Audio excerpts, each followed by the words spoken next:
Hey, what's up you guys? So we're going to be going back to the beginning in this video and we're going to be talking about the basics of formulating just a simple face moisturizer. I've sort of done a video like this in the past where I explained to you guys how to make a lotion, just a really simple lotion. So I'll link that video down below for more information in case this video doesn't cover everything for you. But we're just going to be basically talking about the basics of writing a formula for a basic face moisturizer and just talking a little bit about the ingredients and why we're using each ingredient. So first off, as most of us all know already, unless you're a beginner when it comes to formulating, every formulation that you write to make a cosmetic has to equal up to 100%. So we write everything in percents and then we later transfer the formulation to a weighed out recipe. So when writing a formula for a face moisturizer, it's broken down into 3 phases: the water phase, the oil phase, and the cool down phase. So first off, let's talk about the water phase. You're going to have the highest percentage of water in your face moisturizer. And I'm just going to be using distilled water since this is just going to be a simple face moisturizer. You can easily substitute some of the distilled water out for like lavender water, rose water, any other kind of hydrosol or aloe vera liquid, whatever you want, but you just want to make sure your highest percentage is water. That's really important when it comes to formulating a moisturizer. And the next thing that you really want to keep in mind is adding some kind of like humectants, emollients. I do have a video all about humectants and emollients and occlusives if you don't know what they are. They're all basically ingredients that will help hydrate the skin. I'll link down below to my video all about those types of ingredients so you can learn about them. But the type of humectant we're going to be using in this is glycerin. And the reason why I'm using this is because this is such a simple ingredient that a lot of people are aware of, and it's really easy to get your hands on, and it's amazing because it helps add moisture to the skin, and you only need to use it at a small amount, and it's really inexpensive. So when starting out making moisturizers, this is a great ingredient to add moisturization. Now there are a ton of other ingredients you can add to the water phase. Basically, if an ingredient isn't heat sensitive and it's water soluble, it goes in the water phase. So this is just going to be a simple moisturizer, as I keep saying, so I'm keeping the recipe simple, but I'll quickly talk about some other ingredients that would be great to add to the water phase. So first off is propanediol. This ingredient is a lot like glycerin because it adds moisture to the skin. It's a humectant, but unlike glycerin, it's less sticky and it can actually eliminate the stickiness that some people may find that glycerin causes. I don't find it to be sticky, but some people think it is. So this is a great ingredient. Another type of ingredient are hydrolyzed proteins. There's so many of these. We got some rice protein, we got wheat protein, there's oat protein, there's a baobab protein, I think that's how it's pronounced. But all these will help add moisture to the skin, and I'll go a little bit more in depth over these over on my blog. If you didn't know, I have a blog over on Patreon. So if you want a little bit more information about all these ingredients, go check out my blog over on Patreon. So another ingredient is like allantoin. This is a powder that helps soothe irritation. So that's another great ingredient. We got some D-L-panthenol. This is also known as provitamin B5 and it helps add moisture to the skin. There's niacinamide, which is vitamin B, again, is great for the skin. There's so many ingredients you can add to the water phase. Like I said, as long as it's water soluble and not heat sensitive, it can go in the water phase. So basically, in the end, this is what my water phase looks like. Now it's time to talk about the oil phase. This is where your emulsifiers will go, which an emulsifier is what will blend water and oil together. I have a video that talks all about emulsifiers if you want to know more about those, so I'll link that video down below. But basically, your emulsifier is really up to you. It's whatever one you want to use. I personally love the combination of emulsifying wax NF and cetyl alcohol. There are so many different emulsifiers, and you may not like this combination. Basically, what you want to do is test out different emulsifiers to see what your skin likes. There's Polawax, there's BTMS 50, there's Retamulsite SCG, but there's so many others. This is just my favorite combination, and I like to use it at a lower percentage. This is going to make a really lightweight, almost watery moisturizer. But obviously, if you want your moisturizer to be thicker, then you can raise the percentage of your emulsifiers because these are also your thickeners. So lower the percentage of water and raise the percentage of your emulsifier to make it thicker. If you're not sure which emulsifier combination you like, then you need to do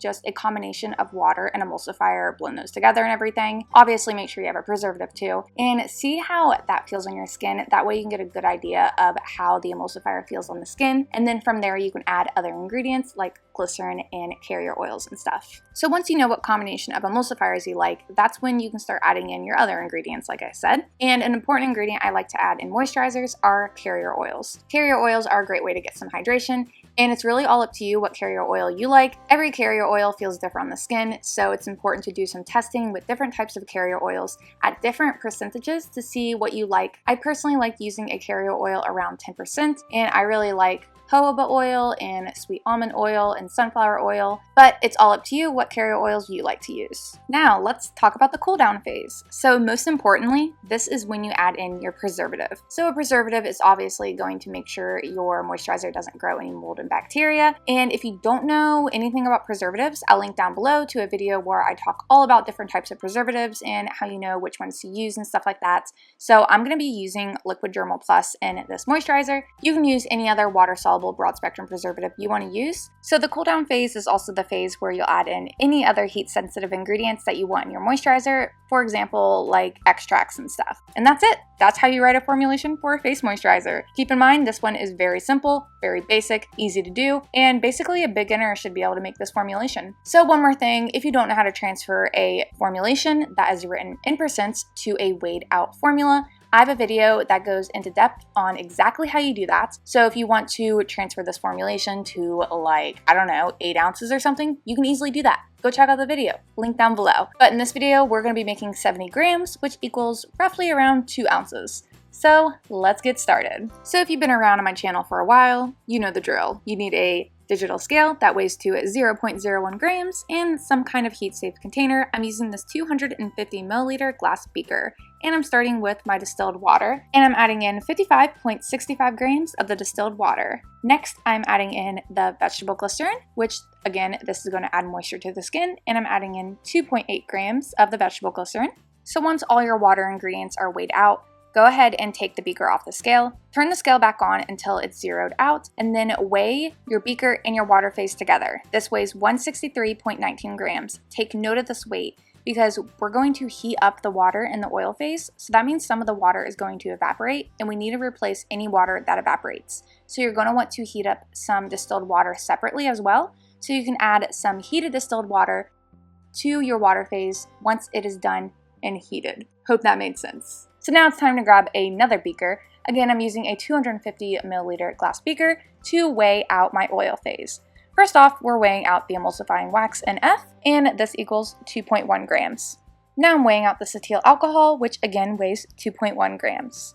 Lastly, I'm adding in a carrier oil. I decided to use avocado oil just because I have a lot of it on hand and I need to get rid of it, and I weighed out 7 grams of the avocado oil. But you can use whatever carrier oil you want to use. And now it's time to create a double boiler by grabbing a pan, filling it up with about a ½ inch of water, and placing both of your beakers into the water. So you want to cover this with like aluminum foil because you just don't want anything to fall in, okay? You don't want any like bugs flying around to fall in. And this will also eliminate a little bit of water evaporation. And you want to heat this up to 158 degrees Fahrenheit, hold it there for 20 minutes to make sure everything is nice and heated. And you can use a temperature gun to keep track of the temperature. I'll link down below to where I purchased this along with everything else I use in this video. So once your formulations have both been heated, it is time to weigh your water phase beaker. And I'm putting a little barrier on the scale because the heat from the beaker kind of screws with my scale a little bit. So it looks like I lost a little bit less than a gram of water, so I added in a very small amount of heated distilled water to replace the water loss. And now it's time to pour the water phase into the oil phase. That's super important. Pour the water into the oil, not the other way around. It'll just mess everything up. And then immediately grab an immersion blender and blend everything together. And you'll notice immediately it turns all white, and as it cools down, it'll start to thicken up. So you just want to periodically come back and mix it up a little bit until it's finally fully emulsified. And then you just want to let it sit until it returns to room temperature. Now it's time for the cool down ingredients. So put your beaker back on the scale and weigh out your preservative. I'm using Liquid Dermal Plus, like I mentioned before, and I'm using 0.35 grams of the Liquid Dermal Plus. It's a very small amount. That's all you need to preserve your lotion. So you want to make sure the Liquid Dermal Plus is well mixed in your moisturizer, so just give it a nice good mix and you're done. Now it's time to grab a container. I'm using this 2-ounce glass jar. I'll link down below to where I purchased this glass jar. I'll also try to find some on Amazon because I buy them in bulk, so it might be cheaper for you to get them over on Amazon. They might not be the same, but kind of similar. So obviously pour your moisturizer into your container. And last but not least, I like to always label my products. I just labeled this a basic face moisturizer, you know, so I know it's just a really simple one, nothing fancy. And if you don't know how to make labels, I'll link down below to a video that shows you guys how I make my labels and how I waterproof them. So this is how the moisturizer looks. I'm telling you, this is a super thin moisturizer. So if you want it to be thicker, then you want to raise raise the percentages of your emulsifier. I like my moisturizers thin, so that's why I made it super thin. So just to give you guys a sneak peek of my next video, this is the next lotion I'm going to be making. It's a little bit thicker, a little bit creamier, so look forward to this recipe. It's a lot more advanced. So now that we reached the end of this video, it is time for my Patreon shoutouts. First up, we got Herbalist Tracy. She owns Essence of Nature over on Etsy. I did a review of her products before. Go watch the review and go check out her shop. Next up, we have Stardust Bath & Body. Her website's not live right now, but you can go follow her over on Instagram and keep up with her over there. Next up, we have Nature's Farm Girl. She sells natural skincare products. Go check her out. Then we have Kennedy's Essentials. She sells natural hair care products. I reviewed her products before. Go watch the review, link down below. Go check out our website. This next brand I also reviewed, Let's Blend, so you can go check out my review over her products and you can go check out their websites. This next shout out is actually a spa and it's located in Miami, Florida. Go check them out. They do plant-based facials, and you can go follow them over on Instagram at Young Forever Aesthetics. My next shout out goes to Reese Porter, who owns Creative with Love. Go check her out. She sells all kinds of natural skincare products. And last but not least is Wonderful Body Co. She specializes in book-inspired bath soaks and foot soaks. I've reviewed her brand before. Go watch the review and go check out our Etsy shop. Last but not least, I also sell products myself over on Etsy. Go check it out. I'll have it linked down in the description box and up in the corner so it's easy for you guys to find. So I hope you all enjoyed this recipe. I know it's really simple. I know it's super basic, but for you beginners and for people who are new to my channel, here you go. Very simple recipe. Hope you guys enjoyed. I'll see you next time. Bye. I'm stuck in the motions. I've been consumed by the wrath of time like I'm shattered.